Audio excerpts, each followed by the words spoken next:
여러분 안녕하세요. 이웃집 절야광입니다. 오늘은 우리 집 살림에 큰 영향을 주는 건강보험료, 그중에서도 특히 지역 가입자분들이 꼭 알아야 할 절약법에 대해 하나부터 열까지 차근히 알려드리겠습니다. 여러분 중에 나는 소득이 거의 없는데 보험료는 왜 이렇게 많이 나오지? 은퇴하고 돈도 없는데 매달 몇만 원씩 나가니까 너무 부담돼요. 이렇게 생각하신 적 있으시죠? 그 이유는 바로 건강보험료 부과 기준이 직장인과는 다르게 지역가입자는 소득, 재산, 자동차 등 다양한 항목을 따져서 보험료를 책정하기 때문입니다. 그래서 이번 영상에서는 소득이 없는데도 보험료가 많이 나오는 이유, 보험료 줄이는 법, 그리고 꼭 신청해야 혜택을 받을 수 있는 조정 방법까지 하나하나 설명드릴게요. 첫 번째, 여러분이 지금 가장 먼저 확인해야 할 것은 건강보험료가 어떻게 계산되고 있는가입니다. 직장 가입자는 월급 기준으로 계산됩니다. 회사에서 반, 본인이 반을 부담하죠. 그런데 지역 가입자는 월급은 없지만 집이 있거나 자동차가 있거나 전세 보증금이 있거나 심지어 이자 소득, 배당 소득이 있으면 이 모든 것이 보험료 계산에 들어갑니다. 예를 들어 전세 보증금이 1억 원이다. 그러면 그 금액도 점수로 환산되어 보험료에 포함됩니다. 차가 한 대 있다. 그것도 점수로 환산돼서 포함됩니다. 그래서 소득이 거의 없는데도 보험료가 계속 나오고 있는 거죠. 그럼 이 보험료를 줄이려면 어떻게 해야 할까요? 방법은 분명히 있습니다. 정부에서도 공식적으로 인정한 방법이고 모르면 본인만 손해예요. 첫 번째 방법은 건강보험료 조정 신청을 하는 겁니다. 이건 정말 중요한데요. 많은 분들이 그냥 자동으로 보험료가 조정되는 줄 아세요. 그렇지 않습니다. 예를 들어 올해 초에 폐업을 했다든가 직장에서 퇴직을 해서 소득이 줄었다든가 자동차를 팔았거나 살던 집을 정리하고 전세금이 줄었다든가 이런 변화가 있으면 국민건강보험공단에 직접 조정 신청을 해야만 보험료를 다시 계산해 줍니다. 특히 건강보험료 조정 신청 제도는 이전에는 소득 증가 시에만 적용됐지만 이제는 소득이 줄어도 신청할 수 있습니다. 신청은 간단해요. 국민건강보험공단 홈페이지나 가까운 지사에 직접 방문하거나 팩스로 서류를 제출하면 됩니다. 두 번째는 재산과 자동차 항목 점검하기입니다. 지금 여러분이 소유하고 있는 주택이나 건물, 혹은 전세보증금 같은 부동산, 또는 자동차가 보험료에 큰 영향을 미칩니다.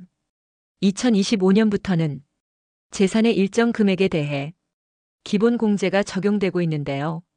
예를 들어 공시지가 기준 5천만 원 이하의 재산은 보험료 부과 대상에서 제외될 수 있고 자동차의 경우도 9년 이상 된 중고차나 잔존가치 4천만 원 미만이면 보험료 계산에서 빠질 수 있습니다.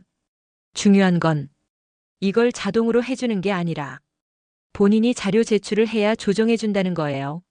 세 번째, 소득 항목 조정입니다. 자영업자, 프리랜서, 임대소득이 있는 분들은 소득이 어떻게 신고되느냐에 따라 보험료가 달라집니다. 예를 들어 임대소득이 있다면 종합소득으로 묶어서 신고하기보다 분리과세로 따로 신고하면 보험료 계산에서 제외될 수도 있습니다. 또 프리랜서나 자영업자는 지출 경비를 제대로 반영해서 순소득을 줄이면 그만큼 보험료도 낮아집니다. 이건 국세청 홈택스에서 소득 내역을 꼼꼼히 확인하면서 신고 전략을 짜는 것이 중요합니다. 네 번째는 피부양자 자격 활용하기입니다.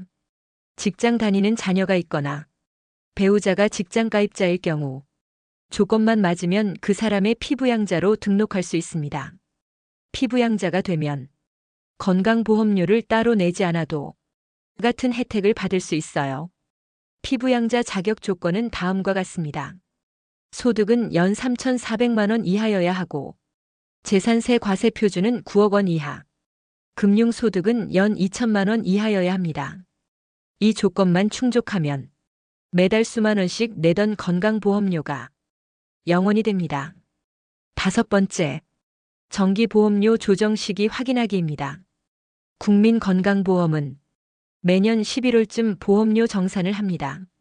이때 자동 정산만 믿지 마시고 본인이 직접 공단에 정산 신청을 하면 지나치게 낸 보험료를 환급받을 수도 있습니다. 실제로 퇴직 후 소득이 줄었는데 공단에서 바로 반영이 안 되는 경우 이 정산 신청을 하면 수십만 원씩 환급받는 사례가 있습니다. 지금까지 5가지를 말씀드렸습니다.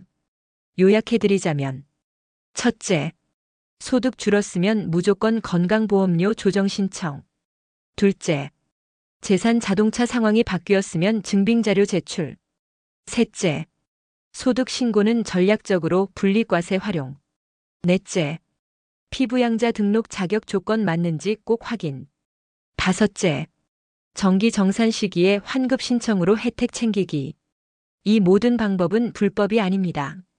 정부가 인정한 정당한 절약 방법입니다. 모르면 계속 내야 하고 알면 매달 수만 원씩 아낄 수 있습니다. 한 해로 따지면 수십만 원에서 100만 원 가까이도 절약할 수 있어요. 오늘 영상이 도움이 되셨다면 부모님이나 주변 어르신들께도 꼭 공유해 주세요. 같이 아끼고 같이 행복해지자는 게 저희 채널의 목표입니다. 지금까지 이웃집 절약왕이었습니다. 다음 영상에서 또 뵙겠습니다. 감사합니다.